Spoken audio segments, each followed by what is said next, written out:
ब्रह्मा विष्णु महेश को हम छुड़वा सकते हैं? हम कोई बालक हैं? परमात्मा कबीर जी आदरणीय गरीबदास साहिब जी को सतलोक लेकर गए थे। वह सब सतिथि से परिचित करा कर, ब्रह्मा विष्णु महेश की सतिथि से परिचित करा कर वापस छोड़ दिया। उसके बाद उन्होंने कहा था, तीनों देवा कमल दल बसे, ये ब्रह्मा विष्णु महेश, प्रथम इनकी वंदना फिर सुन सतगुरु उपदेश। उन्होंने कहा था कि तीनों ब्रह्मा विष्णु ये तीनों देवा कमल दल में बसते, हमारे कमलों में, इन दलों में अंदर रहते हैं। और प्रथम इनकी वंदना, ये मंत्र जो करते हैं हम इनकी साधना करते हैं। और फिर सुन सतगुरु उपदेश, सतगुरु के ज्ञान को सुनो और उसका पूरा कंप्लीट कोर्स लो, तब ये बात बनेगी। अब ब्रह्मा विष्णु महेश हमारे कोई दुश्मन नहीं है। कई कहते हैं कि आपके गुरु जी तो ब्रह्मा विष्णु महेश को छुड़वाते हैं। ब्रह्मा विष्णु महेश को हम छुड़वा सकते हैं? अब जैसे ऊर्ध्व मूलम अधः शाखम, ऊपर को जड़ वाला, नीचे को तीनों गुण रूपी शाखा वाला, उल्टा लटका हुआ संसार रूपी वृक्ष है। अब इसमें क्या है? ऊपर को जड़ता पूर्ण परमात्मा, नीचे को तीनों गुण रूपी संसार रूपी वृक्ष की शाखा है। तो क्या कोई शाखा को काट देगा बुद्धिमान व्यक्ति? पेड़ की शाखा को कोई काटने की कहेगा कि इसको तो फेंक दो काट के, फिर लटका के करेंगे बाकी का हम? तो कहने का भाव ये है कि जैसे परमात्मा कहा करते कि जैसे हमने भक्ति रूपी पौधा बीजना है और हम नर्सरी से कोई पौधा लाए, कैसे बीजेंगे? उसको गड्ढा खोदेंगे और उस गड्ढे में उसको जड़ों की तरफ से दबाकर मिट्टी में, फिर उस जड़ों की मूल की सिंचाई करेंगे। तो मूल की यानी जड़ की पूजा करेंगे हम, तो वो पौधा पेड़ बनेगा, उसकी टहनियाँ बड़ी बड़ी हो जाएंगी, तीनों गुण रूपी शाखा। तो उन शाखाओं का फल लगेगा और फल के लिए हम सारा प्रोसेस अपना कर रहे हैं, फल प्राप्ति के लिए हम कर रहे हैं। तो हमने तोड़ने नहीं होते, हमने ऐसे करना है, अपनी way of worship according to the spiritual करना है, शास्त्रों के अनुसार करना। देखना, ये समझ लो हम एक पौधा लाए तो ये है बुद्धिमता। जड़ों को गमले में यानी मिट्टी में डाला, दबा दिया और पूजा शुरू कर दी, सिंचाई। ये जड़ कबीर परमात्मा है इस संसार रूपी वृक्ष की। अब ये हमने जड़ों को पूजना है। इन ब्रह्मा विष्णु महेश की पूजा नहीं कर, हम क्या कर रहे हैं? ऐसे कर रहे हैं। ये बता बालका वाला काम कर रखे हमने, हंसी नहीं आवे। हम ऐसी पूजा कर रहे हैं, उल्टा काम कर लिया हमने। ब्रह्मा विष्णु महेश को हम इष्ट रूप में पूज रहे हैं, गमले में ला दिए ब्रह्मा विष्णु महेश और ये पूजा कर रहे हैं। तो कोई क्या कहेगा? समझदार व्यक्ति ने कहा सीधा कर ले इसने, और वो लड़े, हट जा दूर, खबरदार तूने क्या कर दिया। अब देखो जड़ छोड़ दी हमने, अब जड़ ऊपर रहेगी तो भक्ति रूपी पौधा सूख गया। ये यूजलेस है, ये शास्त्र विधि को त्याग कर शास्त्र विरुद्ध साधना है, ये उल्टा बीजा हुआ भक्ति रूपी पौधा। और हमने ऐसे करने को कहा, तो इसमें इसकी पूजा करेंगे भगवान कबीर साहब की, फिर हमारे शास्त्र अनुकूल कर्म बनेंगे। शास्त्र अनुकूल संस्कार होने से ये फल ब्रह्मा विष्णु महेश ने देना हमारे को, क्योंकि यहाँ के ये प्रधान है, इविन का फल लगेंगे। अब इसका प्रमाण देते हैं। अपने आत्मा परमात्मा ये कहा करते, तुम साधना ठीक करो और फिर आपको लाभ होगा पूरा। अब तुम साधना कर रहे हो उनकी जो आपको कुछ दे ही नहीं सकते। अब जैसे आप किसी फैक्ट्री मालिक की नौकरी कर रहे हो, तो नौकरी उसकी कर रहे हो, आपकी हाजिरी लगकर तनख्वाह बनकर कैशियर के पास आती है, अकाउंटेंट के पास आती है। अब तनख्वाह तो देंगे अकाउंटेंट और वो कैशियर, लेकिन वो देंगे आपका वर्क डन, और वो भी उस मालिक की मजदूरी करोगे। तो यदि उस आप लागे अकाउंटेंट और कैशियर की जूते साफ करन, उसकी प्लेट धोना, वह नौकरी दी छोड़ आपने, वो खा के देंगे आपको। लोग भाज्य चाह भी ना पियाओ टाइम पे, तो इसी प्रकार हमने पूजा तो करनी है, मजदूरी तो करनी, इष्ट रूप में तो पूजना परमपिता को, कबीर साहब को, और फिर उससे बनेंगे हमारे शास्त्र अनुकूल जितने भी शुभ संस्कार फिर देंगे यही। यहाँ पर जब तक आप यहाँ रहोगे तो यहाँ के ये प्रधान है, इन्होंने हमारा वर्क डन देना है, जैसा कर्म करेगा फल देगा भगवान, इनका ये आखिरी विधान था। तो ये भगवान तो वर्क डन ही दे सकते, इसमें ऐड नहीं कर सकते। और फैक्ट्री मालिक मनमाना करा के दे तोहफे में, यानी परमात्मा हमारे मालिक हैं, मालिक तो कुछ भी दे सकता है।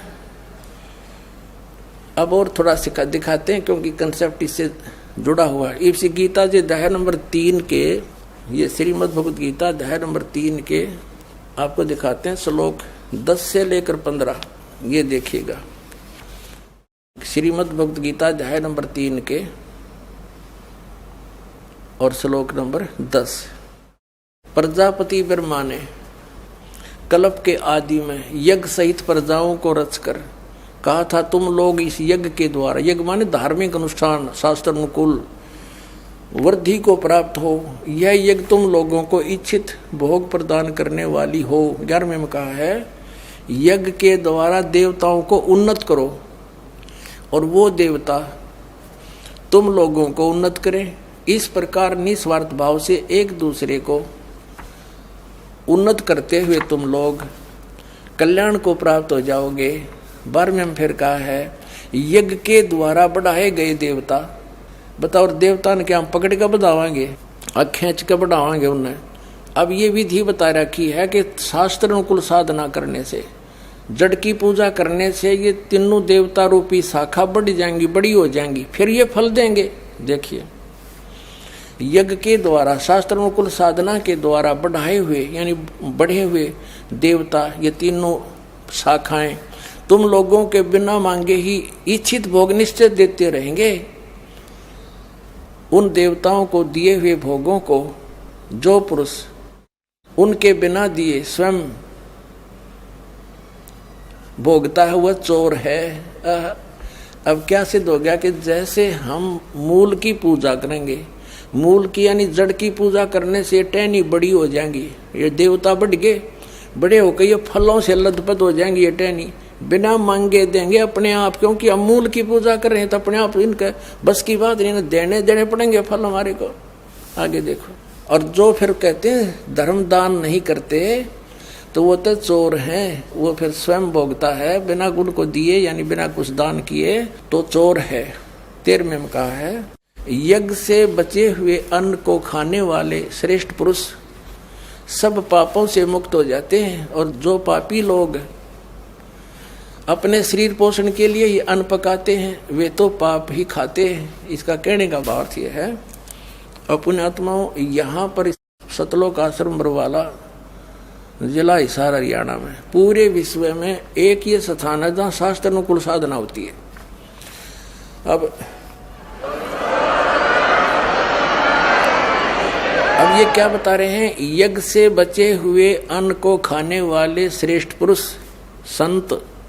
संत यानी अच्छी आत्मा तो सब पापों से मुक्त हो जाते हैं। हम सबसे पहले परमात्मा का भोग निकालते हैं, भोजन का भी, हलवे का प्रसाद बन कराता वो भी, उसको भगवान के भोग लगाकर फिर शेष अन्न को वितरित किया जाता है। तो ये कहते हैं यज्ञ से बचे हुए अन्न को खाने वाले संत, साधु संत भक्त, यज्ञ से बचे हुए अन्न को खाने वाले संत है यानी साधु संत भक्त आत्माएं, अच्छी आत्माएं सब पापों से मुक्त हो जाते हैं।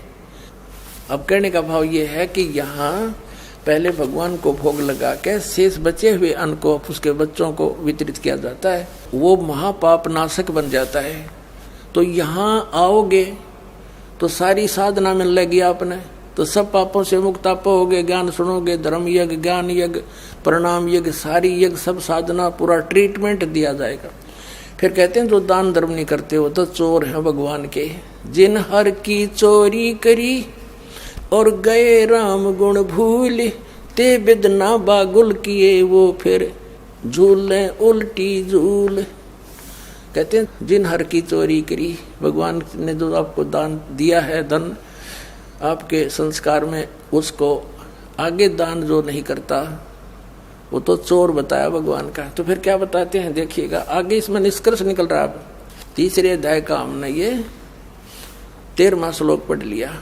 यज्ञ से बचे हुए अन्न को खाने वाले श्रेष्ठ संत, संत माने आप अच्छी आत्माएं, सब पापों से मुक्त हो जाते हैं। और जो पापी लोग अपना केवल कमाया और खाया वहीं तक सीमित हैं, वो तो पाप को खाते हैं।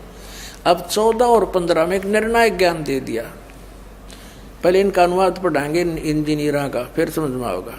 संपूर्ण प्राणी अन्न से उत्पन्न होते हैं। अन्न की उत्पत्ति वृष्टि से होती है, वृष्टि यज्ञ से होती है। यज्ञ इसका अर्थ है शास्त्र अनुकूल कर्मों से जो होता है वो विहित कर्मों से उत्पन्न होने वाले हैं, यज्ञ यानी धार्मिक अनुष्ठान। और कर्म समुदाय को तो ब्रह्मो उद्भवम, इन्होंने ब्रह्म का अर्थ वेद कर दिया है। कोई बात हुई? ब्रह्म का अर्थ वेद कर दिया। ये लिखना था कि देखो हम यहाँ पर आए इस काल के लोक में, तो हमने कर्म करके ही मिलेगा, ना कति नहीं मिले।